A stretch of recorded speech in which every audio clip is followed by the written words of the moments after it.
Hi everyone, it's me, Arielle, and it's Wednesday Warriors. And this week we're going to steer away from the rotation that we're on just for a very important reason, and that is because Tuesday, March 8th, is International Women's Day. And it's something that we as a collaboration channel want to recognize, and we're going to make a whole week of it. So, in honor of International Women's Day, we're just going to have a special week this week with a special topic, and then next week we'll return to week 6, the last week of the prior rotation, where we were talking about all the different stages of recovery. So basically, in honor of International Women's Day, I'm going to be talking about sisterhood, what that means to me, who I feel is part of my sisterhood, and why. And basically from there, I would like to tell you how I, as a woman, want to contribute to the world and what that means for eating disorders and eating disorder recovery. Sisterhood to me is being united with fellow women. And I realize that this seems a little bit gender biased for today, when you're not including men in this unification. But it's International Women's Day, and that's why we're going to go in this direction. So sisterhood is being united with your fellow women, and that's how I feel. It doesn't have to be anything radical or over the top, and I think a lot of the time sisterhood, the term, gets a bad rap because people associate it with radical feminism, which, by the way, also gets a bad rap. I consider myself a feminist, a proud feminist, and I think that anyone looking at me would never jump to the conclusion that I am one, but that's, again, simply because they have this stereotypical view of what feminism really means. And I try to explain what feminism really is about, and therefore what sisterhood really is about. And when I say that sisterhood is women being united, by that I mean in friendship, in support, as colleagues, as fellow sufferers, or fellow survivors. However you want to classify sisterhood to refer to specifics, if we're talking about eating disorder recovery, for example, because of this channel being what it is. But sisterhood is a really wonderful thing, and it actually can be a really great tool because sisterhood is a little offshoot of support, and we all know that we need support in recovery from anything. And to me, sisterhood is about learning from each other and sharing with each other. So if there are things that I can bring to the table, I want to share them with my sisterhood. And if there are things that I can learn from other people, well, then I want to eat up all those things because it's really such a great resource to be part of a sisterhood. And I personally feel that we are all part of a collective sisterhood, just being on this earth as women. And then, there can be a smaller sisterhood by nation. I am an American woman, so I'm in a sisterhood with all the other American women. But there are so many different categories that you can classify sisterhoods, in the category of women who have recovered from an eating disorder. I'm in a sisterhood of women professionals or women graduate students who are seeking to make a name for themselves. Women bloggers. There are so many different things, and even if you only consider yourself to be in a sisterhood of your grandmother and your mother and your sisters and yourself, it's a wonderful sisterhood. I don't want to put too much emphasis on this word of sisterhood, but I did want to talk about it and touch on it because I think it's very important. And because part of today's topic is talking about and describing who is in my specific sisterhood, I consider all of the women that are on the collaboration channel with me here on We Are Freedom Fighters to be in my sisterhood. They're all friends to me, whether I have met them in person or I just communicate with them across the airwaves and across the internet. There are a few of them on the channel that I am proud and happy to call dear friends. For example, Rachel and Kel. Women that I have a connection with, and we make a point to keep in touch with each other through any arena that is available to us. Both of them live across the sea from me, and I truly believe that it is inevitable that I will meet both of them one day. And I consider them very strong advocates for eating disorder recovery and very strong women in themselves. And I love surrounding myself with friendships like that. And they're important people in my life just because they are wonderful. And I do consider them dear friends, even though I've never been able to give them a hug in person. And I do hope that one day I'll be able to do that.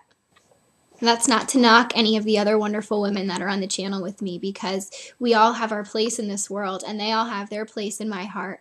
And I think it's wonderful that we were able to meet over something that had wreaked havoc on our lives, that we had overcome, or for some of us are still overcoming, and sort of bring something positive to everyone out there and come together and form this little sisterhood and learn from each other and work with each other and just make something really good out of something really bad. I also feel that my very closest friends are part of my sisterhood.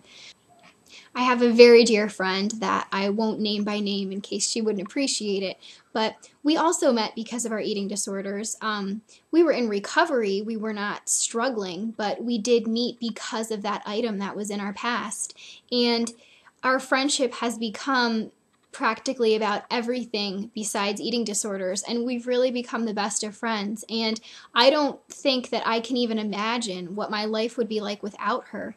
I've been very good friends with her for probably 3 years now, and we did meet on the internet because of our eating disorders, and somehow we just struck up a friendship, and we talk on the phone probably at least once every week. We constantly text each other, and she is in my country.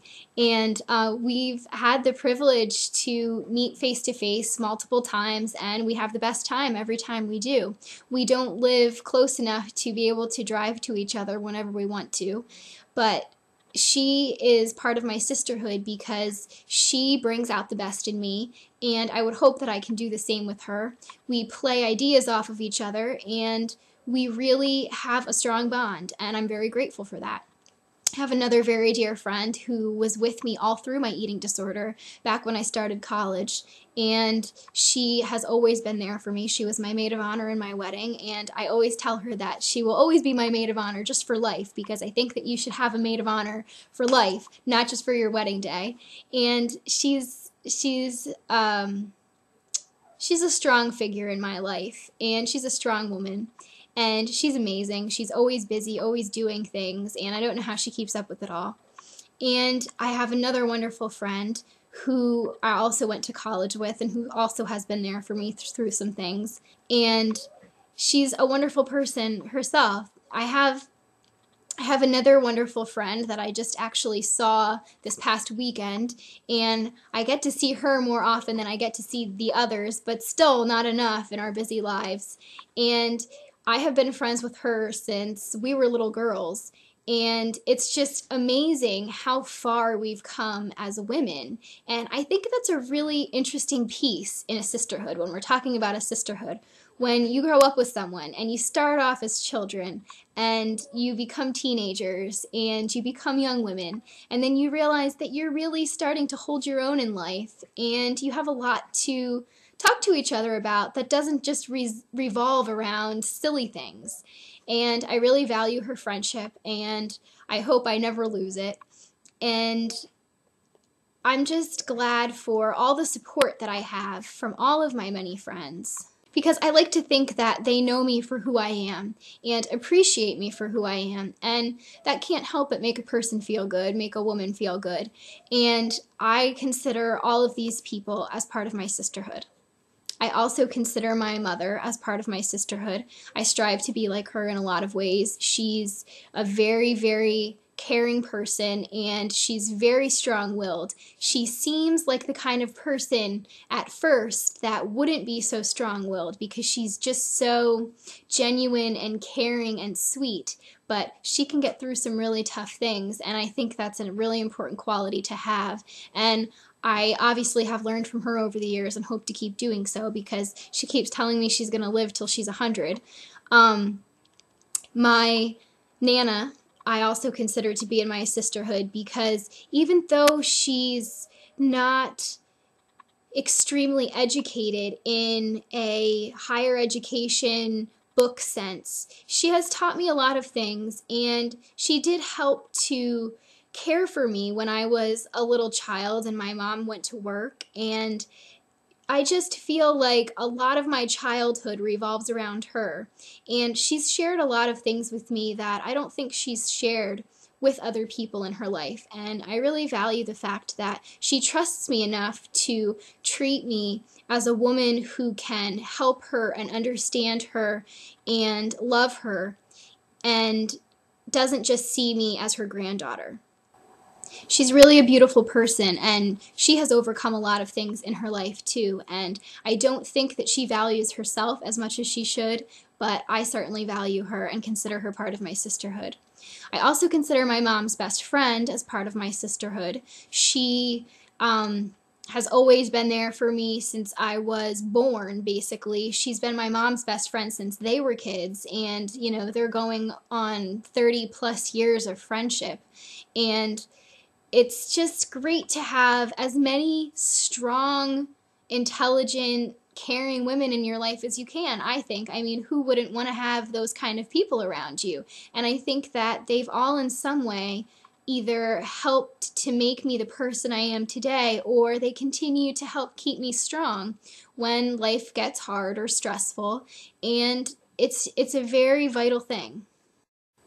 I really think that every woman out there who has struggled with an eating disorder, is currently struggling, or will struggle at some point in their lives, are all part of a sisterhood. Because we've all dealt with the same thing, and we all have a bond because of that, and we all should be rooting for each other to pull ourselves out and really recover, because real recovery is possible, and we can all do it, and we can all do it much easier with support. And also, knowing that you're not alone, that you're not the only one who has struggled or who is struggling, is so helpful when you're facing some really difficult things. So I think it's important to remember that there are people out there who really want you to succeed and who are having the same battles that you're having, and we can all do this together. As a woman, I want to contribute to the world in so many ways. My number one value is hope. And I know that a lot of people don't think that hope can be a value, but it truly is. And I think that above all things, you need to have hope. Because as long as you can believe that something is possible, I think that you can achieve it. And if you lose that hope, you won't want to try, and you won't succeed, and you will falter, and you will fall, and you will fail. And you don't want to live your life in a kind of depression that's devoid of hope. Because if your life is devoid of hope, it's really hard to live each day and be yourself and know that happiness is real and possible and out there for you. And I really want to show that there's hope in the ways that I'm currently doing with videos and website and support group and things like that, where I'm basically saying recovery is possible because here I am sitting in front of you and I recovered and it's real, and I'm not lying to you. I'm a real person, I'm a real woman, and if I can do it, you can do it too. And that's really what I'm all about at the very core. But I would love to one day have some kind of foundation that helps people to get help for their eating disorders and mental health issues, even if they don't have enough money or don't have the right kind of insurance. I would love to be able to have some kind of system in play that would help people to be able to get the services that they desperately need, to make criteria, to make treatment centers and treatment facilities not so dependent upon criteria where people have to be a certain weight or below a certain weight before they can get the help that they desperately need, because as many of us know, eating disorders are not characterized necessarily by being underweight, and it's ridiculous to think that there are people out there who aren't getting the help that they really deserve simply because they don't match a number on a chart. And it's something that really bothers me. And I would just love to have resources in play. I would love to have, like a 10-step program or something that I helped to create to help people to get better and to realize that real recovery is going to happen for them. And basically do everything that I do on my blog, but on a larger scale that can reach more people. And I'm really looking forward to toying with ideas and concepts and collaborating with people in the future and meeting people out there who can help me achieve the things I want to achieve, and to share my story and my goals in life and my hopes for the future for eating disorder recovery and women in general. I'd like to start by finishing graduate school and becoming a licensed master social worker so that I can provide therapy and other services to individuals who are suffering from eating disorders. I'm not set on just providing services to people with eating disorders. I'd really love to work with a lot of different mental illnesses, because I think that real recovery is possible for a lot of mental illnesses besides eating disorders as well. And I know that I'm not alone in thinking that.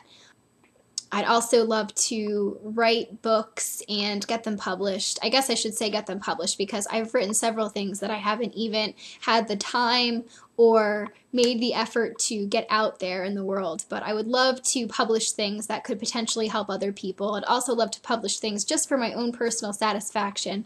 But that's only because I've always wanted to be a writer since I was a little kid. Definitely want to keep leading an eating disorder support group like I already do. Would love to lead groups many years into the future. I think it is a vital resource that a lot of people benefit from.